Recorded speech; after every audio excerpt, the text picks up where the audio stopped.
Does this work? దీంట్లోకేమో వైర్లు ఉంటాయి, దీంట్లోకి వైర్లు ఉండవు. How does it work? డమ్మినా? ఇది డమ్మీనా లేక క్యాప్చర్స్? సో మరి అన్ని ఇంత దూరం పెట్టి బదులు ఒకదాని మీద ఒకటి పెట్టుకోవచ్చు కదా ఇక్కడ, వద్దా? ఇవి వాయిస్ వచ్చేటివి, ఇవి వాయిస్ రాదు.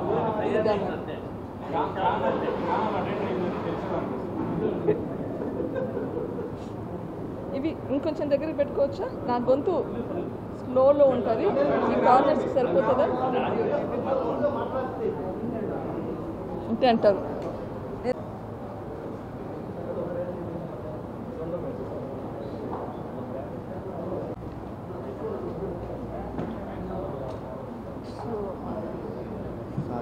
నా వాయిస్ అంత వినపడదు.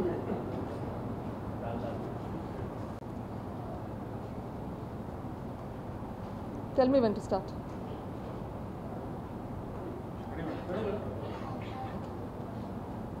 ఫోన్స్ అందరు స్విచ్ ఆఫ్ చేసుకుంటా, సైలెంట్లో పెట్టుకుంటారా? ఓకే. సో ఈరోజు మధ్యాహ్నం కడప ఎంపీ గారు కొన్ని వ్యాఖ్యలు చేశారు.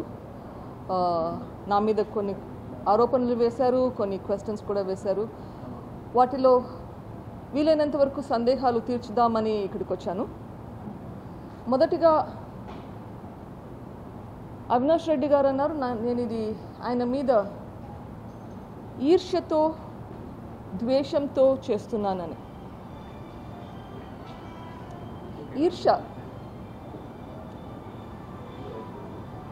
ఈర్ష్య అంటే నాకు కొంచెం, ఫోన్ సైలెంట్లో పెడతారా అండి అందరూ? ఓకే. ఈర్ష్య అంటే నాకు అర్థం కావట్లేదు. నేను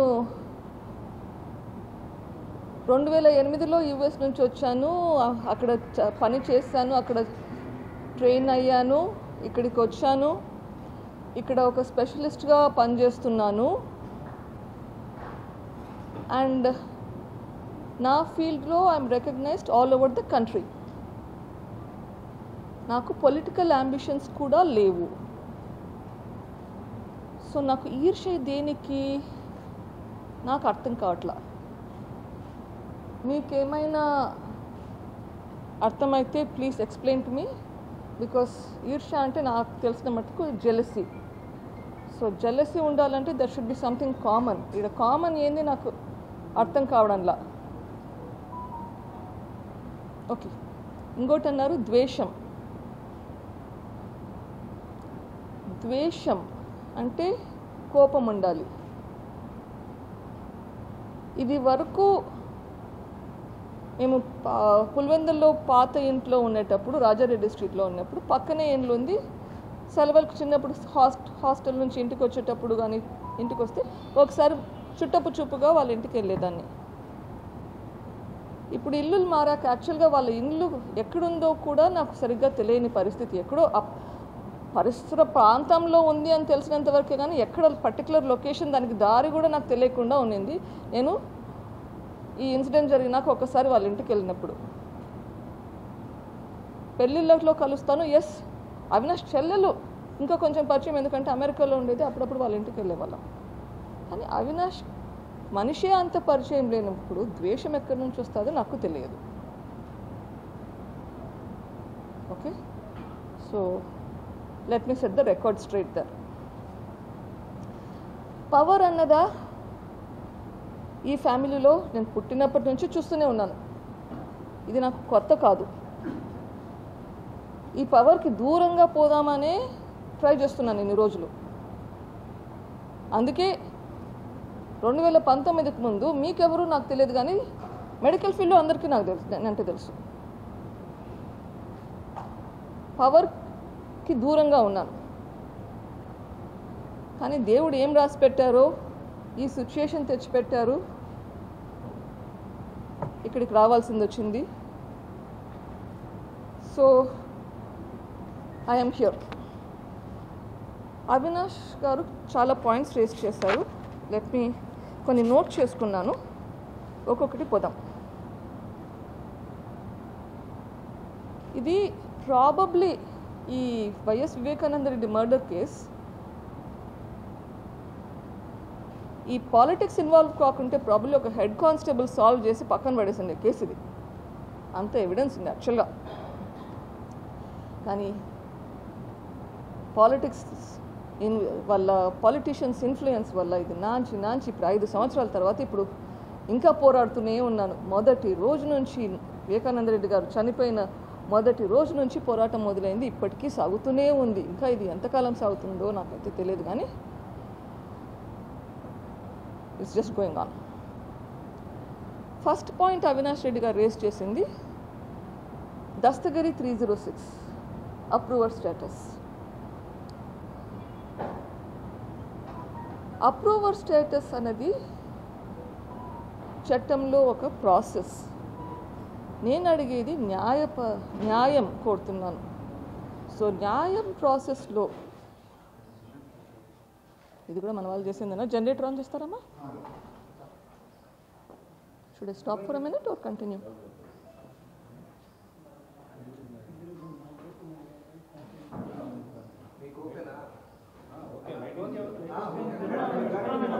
కంటిన్యూ చేయనా? Okay. So Dastagiri's approver status. Approver status అన్నది కోర్టుకి, ఇన్వెస్టిగేషన్ ఏజెన్సీకి, ఆ అప్రూవర్కి మధ్యన ఉండేది. సిబిఐ వాళ్ళు అనుకున్నారు వాళ్ళకి ఒక అప్రూవర్ అవసరము ఈ కేసు ముందుకు పోయేదానికి అని చెప్పి తీసుకున్నారు. అప్రూవర్ అయినంత మాత్రాన ఆయన నిర్దోషి కాదు. ట్రయల్ ప్రాసెస్లో ఆయనను కూడా ఆయన కూడా ట్రయల్లో part of the process. Judge మిగిలిన అక్యూజ్డ్ ఎట్లా ట్రీట్ చేస్తారో అట్లానే Dastagiri will also have to go through the fire. ఆయన ట్రయల్ ఫేస్ చేశాక జడ్జ్ కన్విన్స్ అయితే ఇది ఆయన అప్రూవర్గా ఉంటాడు, లేకపోతే ఆయన కూడా మిగిలిన అక్యూజ్ లాగా జైలుకి వెళ్తాడు. సో ఒకరు అప్రూవర్ అయినంత మాత్రాన ఆయన తప్పించుకుంటాడు అన్నదానికి ఏమీ లేదు. ఓకే. అప్పుడు నేను ఎందుకు దీన్ని కంటెస్ట్ చేయలేదు? ఫస్ట్ ఆఫ్ ఆల్ నాకు అప్పట్లో కోర్ట్స్ సంగతి తెలియని కూడా తెలియదు. అప్పుడప్పుడే కోర్ట్స్ ప్రాసెస్ మొదలు పెడుతున్నది. ఇదంతా నాకు ఒక లర్నింగ్ ప్రాసెస్. నేనేమి లాయర్ని కాదు, పోలీస్ని కాదు, ఇన్వెస్టిగేషన్స్కి నాకు సంబంధము లేదు. సో అప్పుడప్పుడే కోర్ట్స్ గురించి నేర్చుకుంటూ ఉన్నాను. నాకు విక్టమ్ అనే ఒకటి స్టేటస్ ఉంటుంది, విక్టమ్ రైట్స్ ఉంటుంది, victim can go to the కోర్ట్లో పోయి ఇన్వాల్వ్ అవ్వచ్చు ఆర్గ్యుమెంట్స్లో అన్నది కాన్సెప్టే నాకు తెలియదు. ఎనీవేస్ అప్రూవర్ అనేది it's between the court and the కోర్ట్కి పోలీసులకి సంబంధించిన విషయం. అప్రూవర్ అన్నంత మాత్రాన తప్పించుకునే ప్రసక్తే లేదు. ఓకే. నెక్స్ట్ పాయింట్ ఆయన రేస్ చేసింది రంగన్న స్టేట్మెంట్ తర్వాత డిలే అయ్యింది, దస్తగిరి స్టేట్మెంట్ తర్వాత డిలే అయింది. నేను కూడా అడుగుతున్నాను, ఎందుకమ్మా ఇంత డిలే చేస్తున్నారు? ఇదే కాదు, 5 సంవత్సరాలుగా డిలే అవుతుంది. ఇన్వెస్టిగేషన్ ఏజెన్సీస్ మీద ప్రెషర్ పెట్టి ఇట్లా డిలే చేసుకుంటూనే పోతున్నారు. దయచేసి ఇన్వెస్టిగేషన్ ఏజెన్సీస్ మీద ప్రెషర్ పెట్టద్దండి, వాళ్ళ పని వాళ్ళని చేయనియండి. ఇన్వెస్టిగేషన్ అయిపోవాలి, ట్రయల్ అయిపోవాలి, కన్విక్షన్ రావాలి. నేను కూడా చెప్తున్నాను, ఇది ఎందుకు డిలే అయ్యిందంటే ప్రాబబ్లీ వాళ్ళ ఇన్ఫ్లుయెన్స్ వల్లనే అయి ఉండాలి. అందుకే అడుగుతున్నాను, ప్లీజ్ ఇన్ఫ్లుయెన్స్ పెట్టకండి. ఓకే. నెక్స్ట్ పాయింట్ రేస్ చేసింది ఐ థింక్ సజ్జల రామకృష్ణారెడ్డి మాట విని నేను అప్పుడు మాట్లాడాను. ఇప్పుడు రాధాకృష్ణ అండ్ చంద్రబాబు నాయుడు వీళ్ళిద్దరి మాట విని నేను మాట్లాడుతున్నానంట. అప్పుడు ప్రెస్ మీట్లో పెట్టమని చెప్పింది సజ్జల రామకృష్ణారెడ్డి. అప్పటి కమ్యూనికేషన్స్ గురించి నేను ఆల్రెడీ సిబిఐకి షేర్ కూడా చేశాను, ఎవిడెన్స్ కూడా షేర్ చేశాను. నా ప్రెస్ మీట్లో కాన్వర్జేషన్స్ జరిగినాయి అన్నది ప్రూవ్ చేశాను. ఆ ప్రెస్ మీట్లో వాట్సాప్ ఎక్స్చేంజెస్ కూడా చూపించాను. అప్పటికి కూడా మీకు అర్థం కాలేదు. కానీ నాకు అర్థం కాంది, ఈడ మా నాన్న వివేకానంద రెడ్డి గారిని హత్య చేశారు. హత్య చేస్తే నేను వీళ్ళతో మాట్లాడానా వాళ్ళతో మాట్లాడానా, డస్ ఇట్ మ్యాటర్? నేను ఇంకొకటి అన్నారు ఇంతకుముందు సజ్జల రామకృష్ణారెడ్డి అన్నారు, నేను రాధాకృష్ణ ఇంటికి పోయానంట వాళ్ళ వైఫ్ చనిపోతే. Yes, Radhakrishna's wife was my patient, బాగా చూసుకున్నాము, వెళ్ళాను, కరెక్ట్. అదే నెలలోనో అంతకు ముందుగానో సజ్జల రామకృష్ణారెడ్డి వాళ్ళ అన్న కూడా చనిపోయాడు, వాళ్ళ ఇంటికి కూడా వెళ్ళాను. అది మాత్రం ఆయనకు గుర్తు రాలేదా? నేను సిబిఐ కావాలని కోర్టులో కేసు పెట్టినాక కూడా, సిబిఐకి ట్రాన్స్ఫర్ అయినాక కూడా మా మామగారు డాక్టర్ ఈసి గంగిరెడ్డి చనిపోయినప్పుడు వెళ్ళి భారతి గారిని కూడా కలిసినాను. మీకు అది గుర్తు రాలేదా? ఇది మానవత్వంకి సంబంధించింది. ఎవరైనా ఎవరితోన్నా మాట్లాడితే దానికి ఏదో కారణాలు ఉండొచ్చు, అన్నీ మీకు పాలిటిక్సేనా? నేను ఇక్కడ ఫైట్ చేసేది ఒక లీగల్ బ్యాటిల్. మా నాన్నగారిని హత్య చేశారు, అతి దారుణంగా హత్య చేశారు, కిరాతకంగా హత్య చేశారు. గొడ్డలితో ఎట్లా నరికారంటే అవి ఆల్రెడీ మీకు చూపించాను. అట్లా చంపితే మీకు పాలిటిక్స్ గుర్తొస్తున్నాయి. ఎవరు పేషెంట్స్ నేను హాస్పిటల్కి వచ్చినా నేను కలుస్తాను, మాట్లాడతాను. మీరు ఇప్పుడు హాస్పిటల్కి వచ్చి నన్ను ట్రీట్మెంట్ చేయమన్నా చేస్తాను. అన్నిటికీ పాలిటిక్స్ ఉండాల్సిన అవసరం లేదు. There is life beyond politics.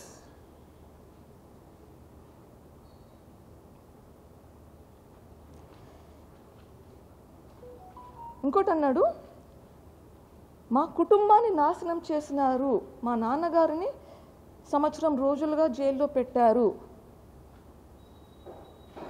మీరే అంటున్నారు వైఎస్ వివేకానంద రెడ్డి మీకోసం చాలా కృషి చేశారు అని.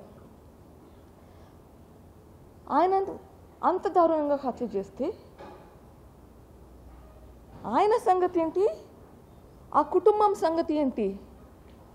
మీరు ఈ కుటుంబం గురించి ఎప్పుడైనా ఎంక్వైరీ చేశారా?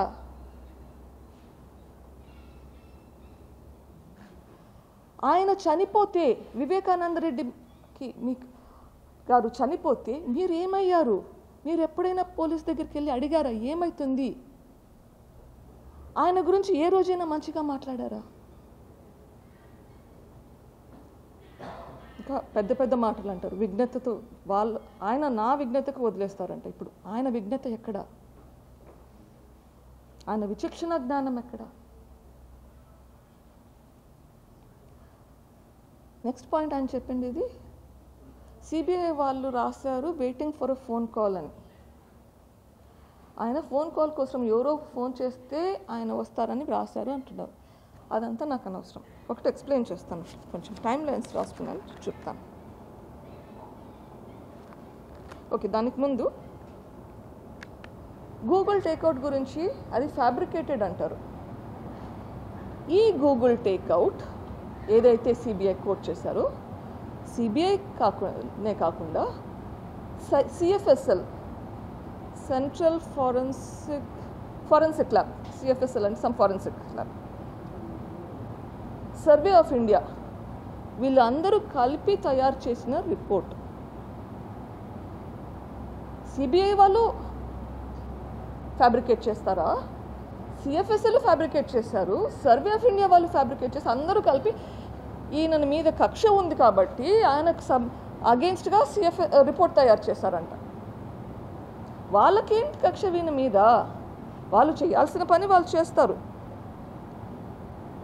ఓకే, అండ్ గూగుల్ టేక్అవుట్లో ఒకసారి ఇంట్లో ఉన్నాడని చెప్తారు, ఒకసారి అవినాష్ ఇంట్లోపల ఉన్నాడు, అవినాష్ ఇంటి బయట ఉన్నాడు, ఒకసారి అక్యూస్డ్ ఇంట్లో ఉన్నాడు, ఒకసారి ఇంకొక ఇంట్లో ఉన్నాడు అని క్లియర్గా చెప్తుంది. సో 1000 meters డిఫరెన్స్ ఉన్నా కానీ అంత క్లారిటీగా చెప్పగలుగుతుంది. ఎందుకు మరి అంత క్లారిటీగా చెప్పగలుగుతుందో ఎక్స్ప్లెయిన్ చేయాలి మరి. ఓకే, అండ్ ఇంకో దాని గురించి కామెంట్ చేశారు, వాట్సాప్ కాల్స్ గురించి. ఎగ్జాక్ట్ డాక్యుమెంట్ నేను మీకు తీసి ఇవ్వాలంటే అన్ఫార్చునేట్లీ నాకు I need more internet access సరిగ్గా లేదు, దానికి 1 GB డాక్యుమెంట్ ఉంది, డౌన్లోడ్ చేస్తే నాకు సరిపోవడం లేదు, నాకు ఇంటర్నెట్ యాక్సెస్ కావాలంటే తర్వాత మీకు పంపిస్తాను. ఇట్ ఈస్ వాట్సాప్ యాక్టివిటీ అంటే వాట్సాప్ కాల్స్. సిబిఐ కౌంటర్లో కూడా రాశారు అది వాట్సాప్ కాల్స్ అని, దీంట్లో యాక్టివిటీ అని రాశారు, వర్డ్ చేంజ్ అయ్యింది. But CBI counter think April or May 2023 Telangana హైకోర్టులో సిబిఐ కౌంటర్ ఫైల్ చేశారు. 24/4/2023 కానీ 24/5/2023 కానీ ఆ 2 కౌంటర్స్లో ఒక దాంట్లో క్లియర్గా మెన్షన్ చేశారు వాట్సాప్ కాల్స్ అని. దీంట్లో యాక్టివిటీ అని రాశారు, వర్డ్ కొంచెం చేంజ్ అయింది, ఐ అగ్రీ. బట్ దానికి సంబంధించిన డాక్యుమెంట్ ఛార్జ్ షీట్లో మీకు ఎవరికైనా ఛార్జ్ షీట్ యాక్సెస్ ఉంటే డాక్యుమెంట్ నెంబర్ 302 అనుకుంటా, యూ కెన్ యాక్సెస్ దట్. దాంట్లో క్లియర్గా రెఫరెన్స్ డాక్యుమెంట్ దాంట్లో క్లియర్గా ఉంది, అది వాట్సాప్ కాల్స్, మెసేజెస్ కాదు, మీరు రెఫర్ చేసుకోవచ్చు if you want. Okay, so it is clearly calls.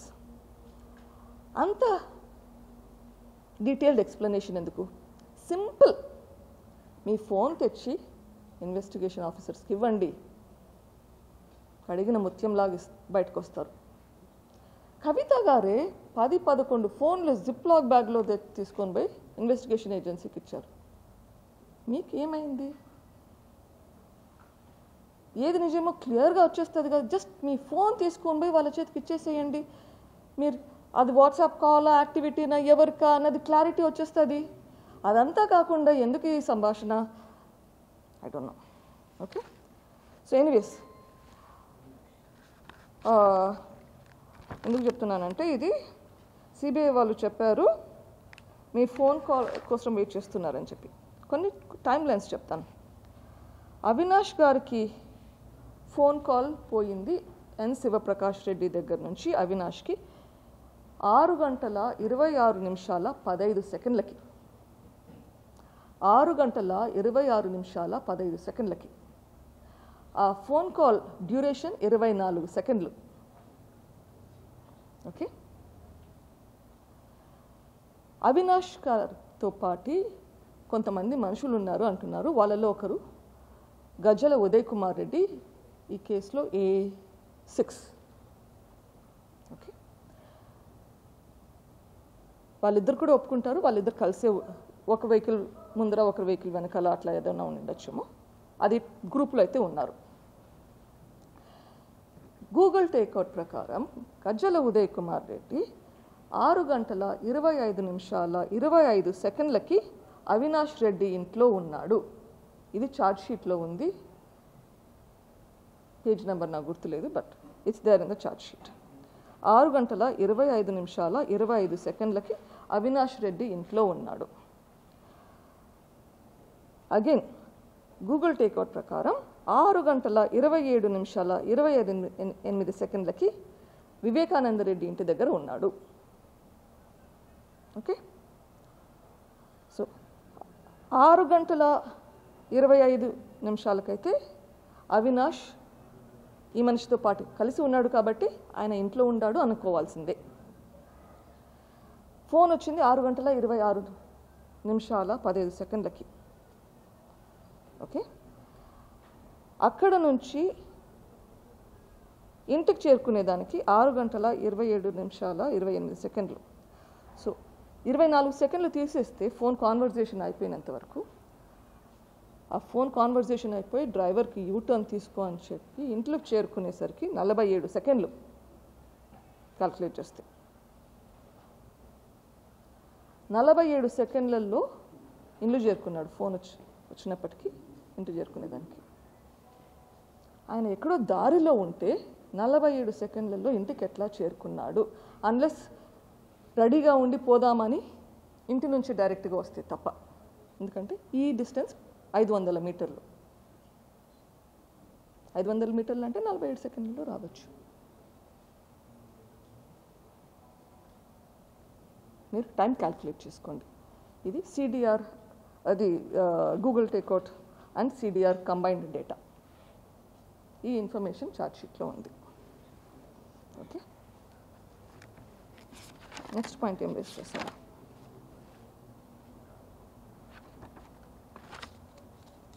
Okay, 6:30 గంటల ప్రాంతంలో ఇండ్లు చేరుకున్నాను అన్నారు. ఓకే, ఇండ్లు చేరుకొని ఇంట్లోకి వచ్చాడు, చూశాడు. ఆ దృశ్యం ఏం చూశాడో మీరు కూడా చూశారు. ఓకే, లెటర్ లేదు, ఎస్, ఆ దృశ్యం అయితే చూశాడు.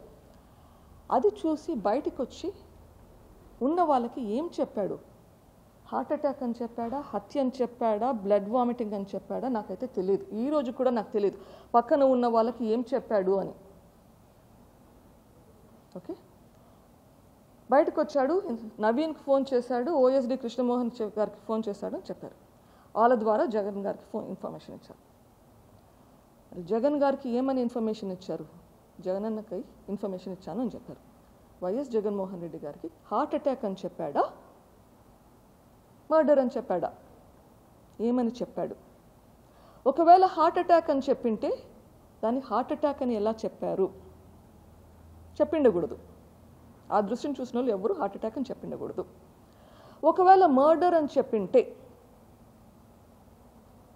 మరి జగన్మోహన్ రెడ్డి గారు ఇన్ని సంవత్సరాలుగా పబ్లిక్ లైఫ్లో ఉన్నాడు. చిన్నాన్నకు మర్డర్ అని జరిగిందని చెప్పింటే నన్ను అడుగుతున్నారు, నేను ఎందుకు పోలీసుని కాల్ చేయలేదు? నాకు పాలిటిక్స్ తెలియదు, పోలీసులు తెలియదు, నేను ఏదో డాక్టర్ పని చేసుకుంటూ ఉన్నాను, మా హస్బెండ్ బిజినెస్ చేసుకుంటున్నాడు, మాకు అవగాహన లేదు, పొరపాటు అయ్యింది. ఎస్, జగన్మోహన్ రెడ్డి గారు ఏం చేస్తున్నారు? చిన్నాన్నకు మర్డర్ అయ్యింటే నెక్స్ట్ కాల్ ఆయన డీజీపీకి ఫోన్ చేసి నాన్న కాదా? డీజీపీకి, డిఐజీనా, ఐజీనా, ఏడీజీపీనా, ఎవరికి ఎందుకు ఫోన్ చేయలేదు? మీ చిన్నాన్నకు మర్డర్ అయ్యింటే నువ్వెందుకు ఫోన్ చేయలేదు? ఆ దృశ్యం చూసినప్పుడు అది హార్ట్ అటాకా, మర్డరా, మీకేమనిపించింది? మీరు మీ జగన్ అన్నకి ఏం చెప్పారు? I think he has to explain that.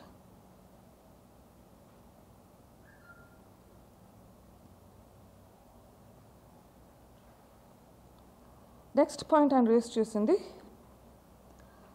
Sunitha statement to the SIT. నేను సిట్లో ఏదో స్టేట్మెంట్ ఇచ్చానంట, వాళ్ళు ఏదో రాసుకున్నారంట.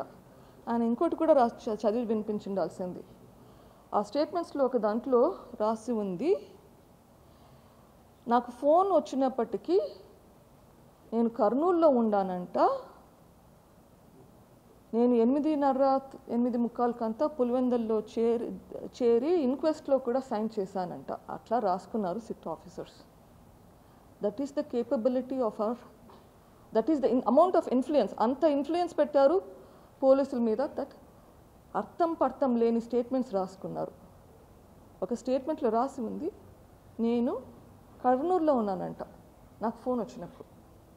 మరి అది నేను ఎలా చెప్తాను, వాళ్ళు ఎలా రాసుకుంటారు, వాళ్ళు ఏమి రాసుకున్నారు? ఇందుకే కేసు లోకల్ పోలీస్ నుంచి సిబిఐ ట్రాన్స్ఫర్ చేశారు.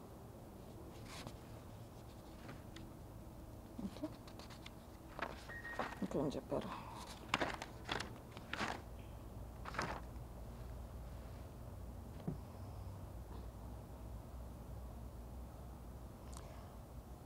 కొందరు స్టేట్మెంట్స్ గురించి మాట్లాడుతున్నారు, వీళ్ళు ఇట్లా చెప్పారు, వాళ్ళు అట్లా చెప్పారు అని. ఏ స్టేట్మెంట్ అయినా నేను చెప్పిండేది ఫైనల్గా అది ట్రయల్లో ప్రూవ్ చేయాలి. That's only a statement. దాన్ని కోర్టులో చెప్పినంత వరకు దానికి వాల్యూ యాక్చువల్గా లేదు. ఓకే, నౌ ఈ స్టేట్మెంట్స్ చెప్పిన వాళ్ళు మళ్ళీ బయటకు వచ్చి ఇంకో మాట చెప్పి వాళ్ళ చేత రిట్రాక్షన్ స్టేట్మెంట్ కూడా వీళ్ళు తీసుకున్నారు. అంతా వీళ్ళు చేసే ఇన్ఫ్లుయెన్స్ అన్నమాట. వీళ్ళు విట్నెసెస్ మీద ఇన్ఫ్లుయెన్స్ పెడుతుంటే వాళ్ళు వచ్చి బయటకు వచ్చి లేదు మేము చెప్పలేదు, ఇట్లా చెప్పిస్తున్నారు అని మళ్ళీ ఇంకో స్టేట్మెంట్ ఇస్తున్నారు. అంత భయం ఉంది. అంత భయం ఉంది కాబట్టే సుప్రీంకోర్టు ఇది ఆంధ్రప్రదేశ్లో జరగదమ్మా ఈ trial, move it to Telangana అని ఆంధ్రప్రదేశ్ నుంచి తెలంగాణకి మార్చారు. వాళ్ళ సొంత ఇన్స్పెక్టరే ఆయన మాట మీద ఆయన నిలబడలేకున్నాడు. అక్కడ ఒక విట్నెస్ చనిపోయారు సెప్టెంబర్ 2, 2019 రాత్రి. ఇంకొక విట్నెస్ తర్వాత అనంతపూర్లో చనిపోయారు. ఇట్లా మనుషులు చనిపోతున్నారు, విట్నెసెస్ స్టేట్మెంట్స్ భయపడుతున్నారు అని చెప్పేసి ట్రయల్ మారింది. ఇంకా దాని గురించి ఇంకేం చెప్పాలి చెప్పండి.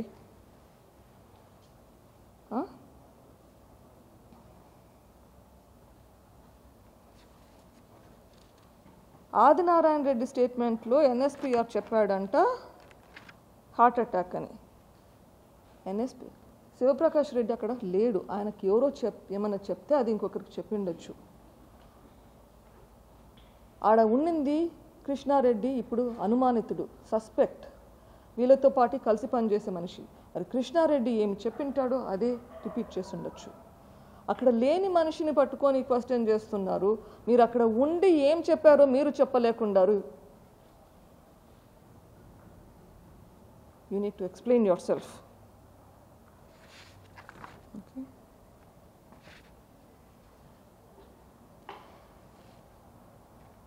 నేను నిన్న చెప్పిండేది ఎవిడెన్స్తో సహా చూపించిన ఇన్ఫర్మేషన్. మీరు ఊరికే కబుర్లు చెప్పుకుంటూ పోతున్నారు, కాకమ్మ కబుర్లని చెప్తున్నారు. ఎవిడెన్స్ లేకుండా ఊరికే కబుర్లు చెప్తే ఏమీ దెర్స్ నో పాయింట్. ఇంకా అంటున్నా, I was very very disturb, చాలా బాధేసింది.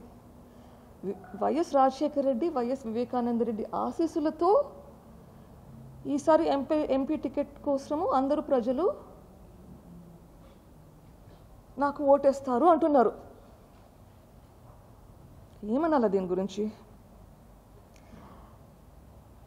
మీరు చెప్పింది కరెక్టే, వివేకానంద రెడ్డి గారు మీకోసం చాలా చాలా కష్టపడ్డారు. ఆ ముందు రోజు రాత్రి కూడా మీకోసం క్యాంపెయిన్ చేశారు, అంతకుముందు వేంపల్లిలో క్యాంపెయిన్ చేశారు, కరెక్టే చెప్పారు. ఎందుకంటే జగన్మోహన్ రెడ్డి డిసైడ్ చేసింది కాదనలేక దాని పార్టీ పరంగా what ever has to be done, party గెలవాలి, జగన్మోహన్ రెడ్డి గెలవాలి అన్న ఉద్దేశంతో చేశాడు. కరెక్ట్.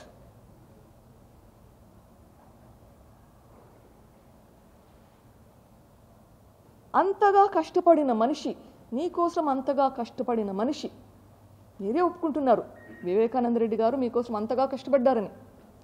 మరి మీరు వివేకానంద రెడ్డి గారి కోసం ఏం చేశారు నేను అడుగుతున్నాను.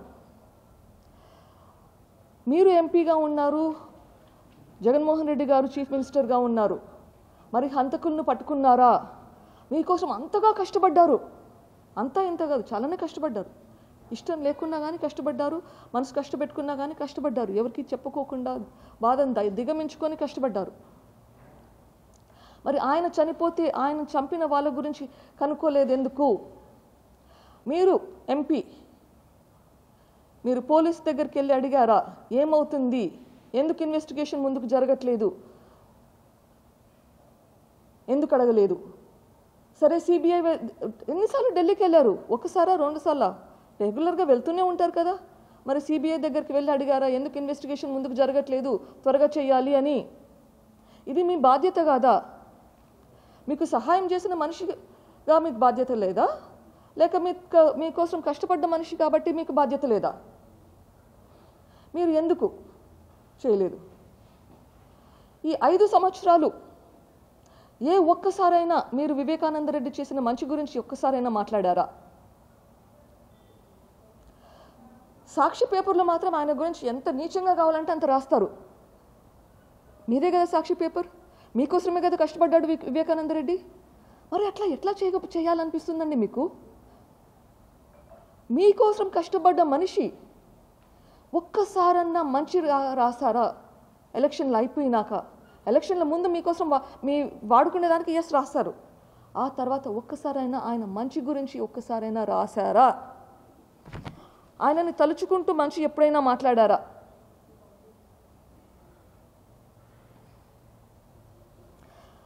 లక్ష్మణులుగా మీరిద్దరూ ఉంటున్నారు అంటున్నారు. మరి మీరిద్దరు కలిసి ఏం చేశారు? మీరు ఆయన గురించి అంత నీచంగా రాస్తే ఆయన ఆత్మ క్షోభించదా?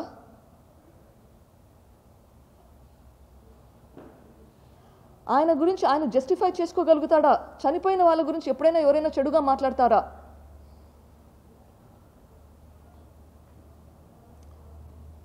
వివేకానంద రెడ్డి గారికి ఆఖరి కోరిక, జగన్మోహన్ రెడ్డి గారు చీఫ్ మినిస్టర్ కావాలనుకున్నాడు, షర్మిల ఎంపీగా కావాలనుకున్నాడు. ఆ రెండింటి కోసం చాలా కష్టపడ్డాడు. కానీ ఆయనకు తెలియదు మీ రాజకీయాల గురించి. ఇప్పుడు అంతగా మీకోసం పోరాడిన మనిషి, మీకు అంతగా ప్రేమ ఉన్న మనిషి, ఆయన ఆఖరి కోరిక తీర్చే బాధ్యత మీది కాదా?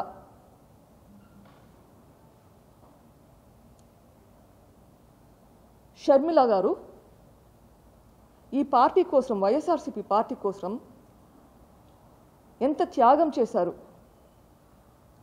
నెలల తరబడి దాదాపు సంవత్సరం రోజులు రోడ్ల మీద ఉండి ఇంటిని వదిలేసి, పిల్లల్ని వదిలేసి పాదయాత్ర చేశారు. మరో ప్రజాప్రస్థానం. ఎలక్షన్ల క్యాంపెయిన్ చేశారు.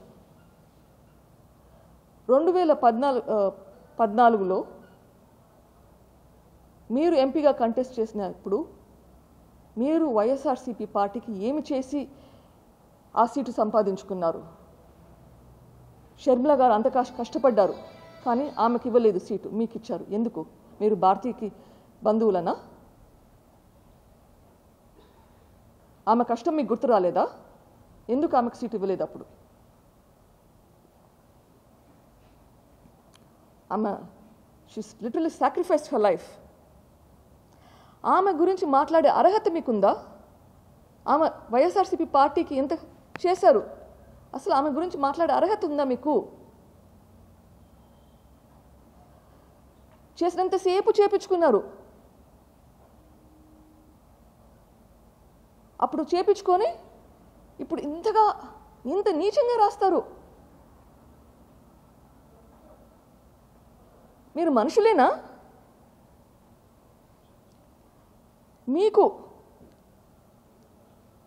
ఎంపీగా ఎందుకు సీట్ ఇచ్చారు ఎక్స్ప్లెయిన్ చేయండి. మీరు వైఎస్ఆర్సీపీ పార్టీకి ఏం చేశారని, మీ ప్రజలకు ఏం చేశారని అప్పుడు ఇచ్చారు.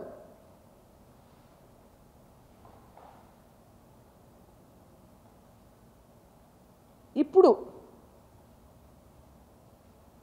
నేను చెప్తున్నాను, వైఎస్ వివేకానంద రెడ్డి కూతురుగా, ఆయన ఆఖరి కోరిక తీర్చే అవకాశం మీకుంది. Skip this election, withdraw your nomination.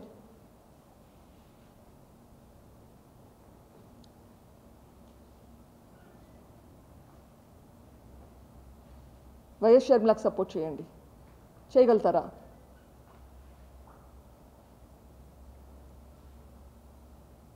ఎప్పుడైనా ఎవరి గురించి అయినా చెడుగా మాట్లాడేటప్పుడు ఆలోచించాలి. ఏదైనా తప్పు పని చేసేటప్పుడు ఆలోచించాలి. తప్పు చేయాలంటే 10కి 100 సార్లు ఆలోచించాలి. నేను అడిగేది ఒక మంచి పని చేయమని చెప్పి, ప్రజలను కోరేది ఒక మంచి పని చేయమని చెప్పి. మంచి పని చేయడానికి అంతగా ఆలోచించాల్సిన పని లేదు. ఈరోజు హంతకులకు ఓటేయొద్దండి, మీకోసం పోరాడే వాళ్ళ కోసం ఓటేయండి అని అడుగుతున్నాను. అంతే. Thank you.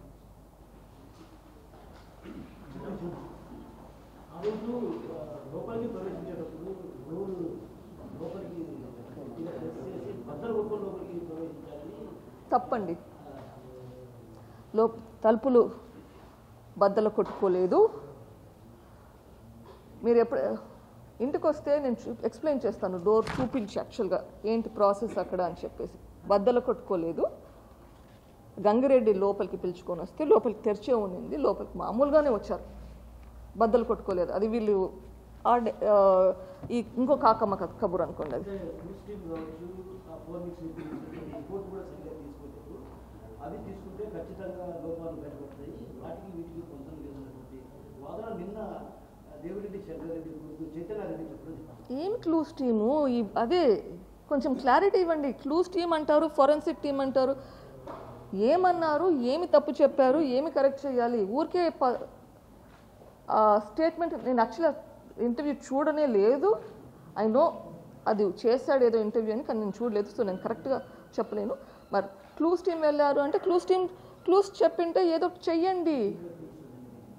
ఫింగర్ ప్రింట్స్ తీశారు. ఎస్, ఫింగర్ ప్రింట్స్ ఎవరికి దొరకలేదు, కానీ వీళ్ళు అన్నీ క్లీన్ చేసి పెట్టారు. 100 మంది ఉన్నారు రూమ్లో, మొత్తం అంతా క్లీన్ చేసి పెట్టారు. What is there? Finger prints అన్ని వాష్ చేశాక పోలీసులు విచారించేటప్పుడు తలుపులు బద్దలు కొట్టేటువంటి ఫోటోలు ఉన్నాయి. ఆ తర్వాత సిబిఐ ఏదైతే రీకన్స్ట్రక్షన్ చేసింది, సీన్ రీకన్స్ట్రక్షన్ చేసిన అగైన్ కొత్తగా బాగా కనపడుతుంది, ఇలా అలా తేడా చూడండి అని చెప్పి చూపించాడు నిన్న.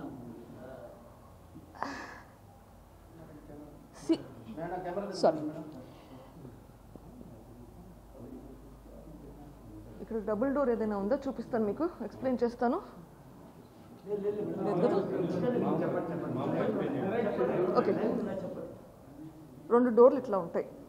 ఈ డోర్ లోపలికి ఉంటుంది, ఈ డోర్ బయటకు ఉంటుంది.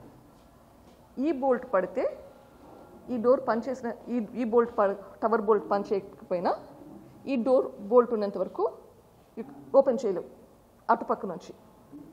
ఈ పక్క డోర్ బోల్టు పని చేయకుండా ఉన్నది, ఈ బోల్టు పని చేస్తూ ఉన్నది. సో బయట నుంచి పుష్ చేయాలంటే ఈ సైడ్ బోల్ట్ పని చేయకుంటేనే పుష్ చేయొచ్చు. ఓకే, ఎస్, ఒక బోల్ట్ కొంచెం లూస్ ఉన్నింది కరెక్టే, కానీ మెయిన్ బోల్ట్ కరెక్ట్గా ఉన్నింది, పనిచేస్తున్నది. దాని గురించి డిస్కషన్ జరిగింది, క్లూస్ టీం విచారించారు, ఫోరెన్సిక్ టీం విచారించారు, అన్నీ చేశారు. ఈ సంఘటన జరిగినాక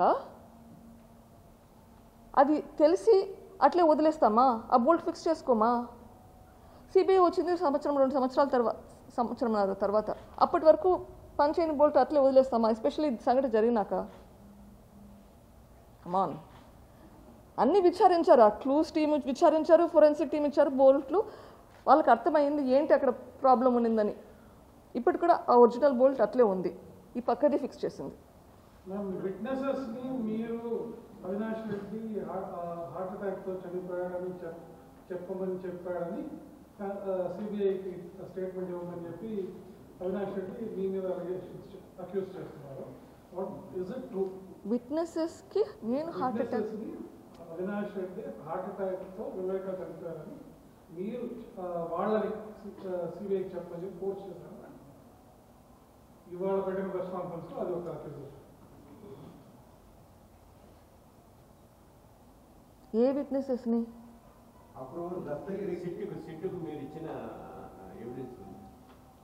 సిట్ ఎవిడెన్స్లే అన్ని పక్కన పెట్టేసి అగైన్ ఈ స్టేట్మెంట్స్ అన్ని పక్కన పెట్టేసేయచ్చు యాక్చువల్గా అయితే. It doesn't actually really matter. But ఒకవేళ నేను ఆ స్టేట్మెంట్స్లో ఒకరు ఒక మాట అంటారు, ఇంకొకరు మాట అంటారు. ఒకరు అంటారు అవినాష్ రెడ్డి మంచోడు అంటాడు, ఒకరు అంటారు అవినాష్ రెడ్డి చెడ్డోడు అంటాడు, ఒకరు అంటారు సునీతనే దీనికి కారణం అంటారు, ఒకరు అంటారు రాజశేఖర్ దీనికి కారణం అంటారు. ఒక్కొక్కరు ఒక్కొక్కటి అంటారు. స్టేట్మెంట్స్లో రకరకాలు ఉంటాయి. అవన్నీ తీసుకొని ఇన్వెస్టిగేట్ చేసి ప్రూఫ్ ఎట్ట వెళ్తుందో పోలీసులు తెలుసు కదా, ఎవరు ఎట్లా ఇన్ఫ్లుయెన్స్ చేయబడతారో, ఎట్లా స్టేట్మెంట్స్ తప్పు ఇవ్వగలుగుతారో. ఇంకా సెన్స్ పోలీసులు కానీ సిబిఐ వాళ్ళని కూడా పోలీసుల కిందకే లెక్క పెడుతున్నాను, because they are also police officers. వాళ్ళకి తెలుసు కదా మనం చెప్పిన దాన్ని ఎవిడెన్స్ తోటి కోరిలేట్ చేసుకోవాలి. నేను ఎవరితో అయినా ఏమైనా చెప్పించాను అనుకోండి, అది ఎట్లా చెల్లుతుంది? అవినాష్ రెడ్డి ఎవరితో అయినా చెప్పించాడు అనుకోండి, అది ఎట్లా చెల్లుతుంది? అది ఎవిడెన్స్ తోటి కొరాబరేట్ చేసుకోవాలి కదా. ఆ ఎవిడెన్స్ నేను మీకు నిన్న మీ ముందు పెట్టాను. ఆ ఎవిడెన్స్ గురించి పట్టించుకోకుండా వీళ్ళు ఇట్లా అన్నారు, వాళ్ళు అట్లా అన్నారు. అవినాష్ రెడ్డి ఇంకోటి ఏం చెప్పాడు, యాంటిసిపేటరీ బెయిల్ వచ్చిన తర్వాత నాకు సునీత గారు 13 సార్లు సిబిఐకి అనుకూలం మార్చారనేది కూడా అవగాహన. యాంటిసిపేటరీ బెయిల్ లేదు, అట్లా అనలేదు. మొదట్లో నేను ఇచ్చిన స్టేట్మెంటు జూలై 2020లో ఇచ్చిన స్టేట్మెంట్కి ఆగస్ట్ 2020 ఇచ్చిన స్టేట్మెంట్కి కొంచెం తేడా ఉంది. Correct, that is correct. Again ఆయన ఇంకో మాట కూడా అన్నాడు, నేను టైం పోయే కొద్దీ కష్టమైతే ఇన్వెస్టిగేట్ చేయడం అని చెప్పి. ఎస్, నేను ఫస్ట్ టైం స్టేట్మెంట్ ఇచ్చేటప్పుడు, ఫస్ట్ రోజు అనుకుంటుంది స్టేట్మెంట్ ఇచ్చేటప్పుడు ఒక మిస్టేక్ చేశాను. ఏమని చెప్పాను? ఆ లెటర్ ఫోటో నేను చూశాను రాజశేఖర్ ఫోన్లోనే అని చెప్పాను. తర్వాత నేను ఇట్లా అయింది అని డిస్కస్ చేసుకునేటప్పుడు దెన్ ఐ రియలైజ్డ్ ఆ ఫోటో ఆయనకు రాలేదు. నేను ఎట్లా చూసుంటాను? వాట్సాప్ మెసేజెస్లో లేదు. And only photo that is there is on his mobile. That ఆయన మధ్యాహ్నం ఆ లెటర్ ఆయన చేతికి వచ్చినాక తీసిన ఫోటో. సో ఐ రియలైజ్ నేను తప్పు చెప్పానని చెప్పి మళ్ళీ పోయి కరెక్ట్ చేశాను. సో ఎస్, నేను జెన్యున్గా మిస్టేక్ చేశాను, జెన్యున్గా కరెక్ట్ చేశాను. అగైన్ అదంతా మనం చెప్పింది ఏదైనా వాళ్ళు వెరిఫై చేసుకోవాలని ఇన్వెస్టిగేట్ చేస్తారు. మనం చెప్పింది కరెక్ట్ అని చెప్పి దాని మీదనే వాళ్ళు ఏం బేసిస్ చేసుకోరు కదా. వాళ్ళకైనా వాళ్ళు ఎందుకు నేను చెప్పిందే చేసుకొని క్లోజ్ చేసేయచ్చు. వాళ్ళు ఇన్వెస్టిగేషన్ కూడా చేయాలి. నేను చెప్పింది ఒకటి ఉంటుంది, ఇంకొకటి చెప్పింది ఒకటి ఉంటుంది, అన్నీ కలిపి ఇన్వెస్టిగేట్ చేసుకొని డిసిషన్ చేస్తారు. So yes, I did a mistake, I corrected mind. Madam, మీరు గూగుల్ టేక్అవుట్ గురించి కూడా సిబిఐ వాళ్ళు కౌంటర్ దాఖలు చేసిన టైంలో కూడా జిఎండి ఐఎస్ఐని వాళ్ళే పొరపాటును ఒప్పుకున్నారని చెప్పారు. కరెక్ట్. సో మళ్ళీ మీరు అదే ప్రస్తావన అంటే 47 సెకండ్లలోనే అన్యాస్టెడ్ వచ్చారు. ఆ టైమింగ్ గురించి అనుకుంటారు. ఇది కరెక్ట్ చేసినాక వచ్చిన టైమింగ్సే అండి. ఇది కరెక్ట్ చేసినాక ఇచ్చిన టైమింగ్సే. ముందు దాంట్లో ఏఎంపి ఊరికే 5:30 గంటలు తేడా ఉంటుంది అంటున్నారు. 5:30 యూటీసీ టైంకి, ఇండియన్ స్టాండర్డ్ టైంకి, యూటీసీ అంటే Greenwich meridian time, UK time అవుతుంది, ఇండియన్ టైంకి తేడా ఉంటుంది. దాంట్లో పొరపాటు చేస్తారు, మళ్ళీ కరెక్ట్ చేసుకున్నారు. ఇప్పుడు నేను ఇచ్చిన టైమ్స్ అయితే కరెక్టే, ఇండియన్ టైం, యూటీసీ టైం కాదు. దస్తగిరి అప్రూవల్ స్టేటస్ ఛాలెంజ్ చేయలేదు మీరు అన్న అంశానికి సంబంధించి మీరు చెప్పారు, you're unaware of the legal systems and victims rights కి సంబంధించి ప్రొసీజర్ గురించి you're unaware, which is why you did challenge అన్నట్టు చెప్పారు. No, I didn't. Dastagiri CBI అప్రూవర్గా తీసుకుంది fine, whatever it is. ఆయన ఇప్పటికీ కూడా శిక్ష తప్పించుకుంటాడు అనేమీ లేదు. ఇది న్యాయం, జస్టిస్లో ఇది ఒక ప్రాసెస్. ట్రయల్ అయిపోయిన ట్రయల్లో ఆయనను కూడా ఇన్వెస్టిగేట్ చేస్తారు, క్వశ్చన్ చేస్తారు, what ever the process is. నాకు ఆ లీగల్ టర్మినాలజీ తెలియదు. ఆ ప్రాసెస్ నడుస్తుంది. అప్పుడు ఆయన నిజంగానే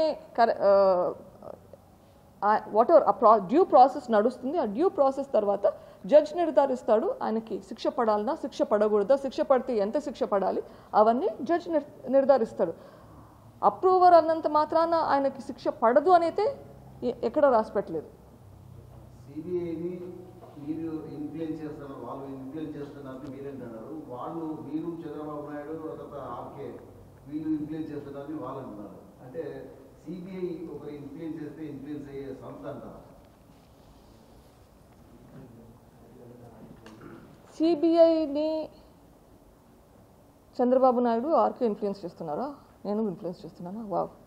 సో రూలింగ్ పార్టీలో ఉండేది వీళ్ళు, రూలింగ్ పార్టీ ఫ్రెండ్లీ గవర్నమెంట్ అక్కడ సెంటర్లో ఉంది. ఇక్కడ నేను ఒక ఇండివిజువల్ పర్సన్కి ఎంత సత్తా ఉంది, సిబిఐని ఇన్ఫ్లుయెన్స్ చేయగలిగే సత్తా ఉంది అని అంటే ఎవరైనా నమ్ముతారా? ఎవరైనా నమ్మగలరా? అక్కడ అపాయింట్మెంట్స్ రావడమే కష్టమంట ఎవరితో మాట్లాడాలంటే. It's like and Chandrababu Naidu గారు ఆయన సొంత కేసులో ఆయన బయటపడలేకున్నాడు, 2 రోజులు జైల్లో ఉన్నాడు. నా కేసులో ఆయన ఇన్ఫ్లుయెన్స్ చేస్తాడా?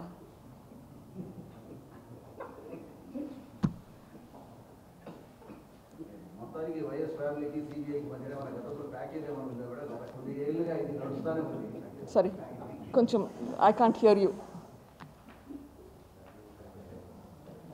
మళ్ళీ చెప్పండి. వైఎస్ ఫ్యామిలీకి సిబిఐకి మధ్యన ప్యాకేజ్ ఏమైనా ఉండేదే గతంలో మొదటి నుంచి కూడా సిబిఐ మీద వైఎస్ ఫ్యామిలీ మీద సిబిఐ కేసులు ఇట్లా జరుగుతూ వస్తాయి దాదాపుగా 10 ఏళ్ళుగా. So I think Kadapa factions between ఇక్కడ ప్రజల మధ్యలో కాకుండా వైఎస్ ఫ్యామిలీకి సిబిఐకి మధ్యలో పడుతుంటారా? ఆరోపణలు చేసుకుంటా ఫైట్ చేస్తున్నారు. సో ఈ 10 ఏళ్ళుగా మీరు అంటున్నారు ఆ కేసులు నడవట్లేదు. సో ఎవరిని ఇన్ఫ్లుయెన్స్ చేస్తున్నారో మీరే చెప్తున్నారు. సో 10 ఏళ్ళుగా ఆ కేసులు ముందుకు వెళ్ళట్లేదంటే ఎవరికి ఆ సత్తా ఉంది ఇన్ఫ్లుయెన్స్ చేయడానికి? మేడం, లాస్ట్గా ఎంపీ అవినాష్ రెడ్డి లాస్ట్ మాట్లాడుతూ కూడా ఆస్తుల ప్రస్తావన కూడా తెచ్చాడు మేడం. లాస్ట్ పాయింట్ మీద ఆస్తుల ప్రస్తావన తెస్తూ కూడా కొన్ని రోజులు కూడా ఆయన మనోవేదన చెందుతున్నారు. ఇవన్నీ ఆస్తులన్నీ కూడా జాయింట్గా ఉన్నాయి, కేవలం కుటుంబ సభ్యులు ఇబ్బందులు పెట్టారు, ఆయన ఆస్తులు అమ్ముకొని క్షమిని కూడా బాగా ఇచ్చే విధంగా ప్లాన్ చేస్తున్నారని ఆయన అన్నాడు లాస్ట్ మాట. దీన్ని మీరే ఆయన మనోవేదన ఎప్పుడు మొదలైందంటే ఎమ్మెల్సీ ఎలక్షన్లో ఓడిపోయినప్పుడు చాలా బాధపడ్డాడు, బాగా తాగుతున్నాడు, బాగా స్మోక్ చేస్తూ ఉన్నాడు. అప్పుడు ఆయనకు మనోవేదన ఉన్నింది. ఆస్తుల ప్రాబ్లంలో కాదు, ఆయన కూతురుగా నాకు తెలుసు అది. అంటే మీరే దూరం పెట్టారని చెప్పి ఎంపీ గారు కూడా అర్థం పూర్తిగా చివరి రోజులలో నిరాదరణ గురయ్యారు. అంటే ఆయన మధ్య కాలంలో ఆ 6-7 నెలల సమయంలో, ఆ 6-7 నెలల టైంలో వైఎస్ వివేకానంద రెడ్డి గారు, రాజశేఖర్ రెడ్డి గారు, మై హస్బెండ్, ఇద్దరు కలిసి కొరియా వెళ్ళారు. ఒక ట్రిప్ వేశారు సోల్కు. ఎప్పుడు అది?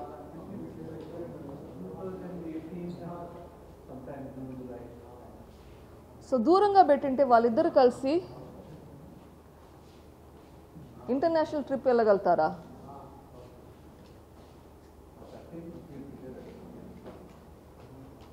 చనిపోకముందు మార్చ్ 12వ తారీఖు రాత్రి వివేకానంద రెడ్డి గారు, ఆయన అల్లుడు రాజశేఖర్ రెడ్డి గారు కలిసి పులివెందులకు ప్రయాణం చేశారు. కడపకు ప్రయాణం చేశారు కలిసి. దూరం పెట్టింటే కలిసి ప్రయాణం చేసేవాళ్ళ? చెప్పాలంటే ఎవరైనా ఏమైనా చెప్పచ్చండి. ఆ ముందు రోజు 11వ తారీఖు వివేకానంద రెడ్డి గారు నా కూతుర్ని తీసుకెళ్ళి ఆర్టీఓ ఆఫీస్ దగ్గరికి తీసుకెళ్ళి ఆమెకు ఆ లైసెన్స్ కోసం ఇద్దరు కలిసి వెళ్ళారు. నేను నాకు పేరెంట్స్ వెళ్ళలేదు, మనవరాళ్ళని తీసుకొని ఆయన వెళ్ళాడు.